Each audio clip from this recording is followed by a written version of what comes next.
effectivement étonnant. Franchement, cette affaire est tellement surréaliste qu'on dirait une BD de Tintin, le vol des joyaux de la couronne. Ouais, on parle de bijoux qui sont de la monarchie, Premier, Second Empire, qui sont inestimables. Imaginez, on fait un micro-trottoir dans la rue. On demande à quelqu'un lambda, ces bijoux-là qui sont inestimables, ils sont au Louvre, premier musée du monde. À votre avis, comment est-ce qu'ils sont surveillés? On va vous dire, dans une cage blindée, avec 2 gardes du corps, avec des lasers rouges.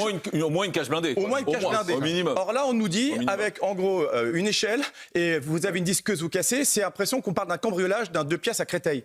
C'est pas possible qu'aujourd'hui, on n'ait pas une sécurité minimum sur cet endroit-là. Moi, j'ai vu le sondage qui est passé ce week-end sur CNews, notamment sur les Français qui vous disent, sentiment numéro 1, c'est la honte que nous avons de nos politiciens. Le mot honte, franchement, aujourd'hui, il est mondial. Surtout que quand on en contraste avec l'image de M. Macron, qui, il y a 6 mois à peine, nous parlait du Grand Louvre. Et on a vu l'image hier soir sur CNews, qui nous disait sécurité absolue.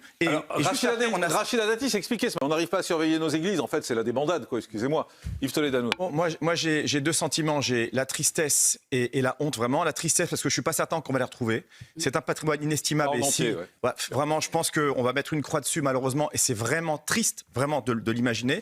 Deuxièmement, la honte, parce que c'est vrai que le monde entier a ouvert sur ça. Les réseaux sociaux s'en donnent à cœur joie, ça a été rappelé. On est la risée, encore une fois, imaginez, dans le monde entier. Le Louvre, ils vont raconter la façon dont ça s'est déroulé. On passe vraiment pour des imbéciles. Et ça fait de la peine quand on est français. Exactement. Alors, nos musées sont cambriolés.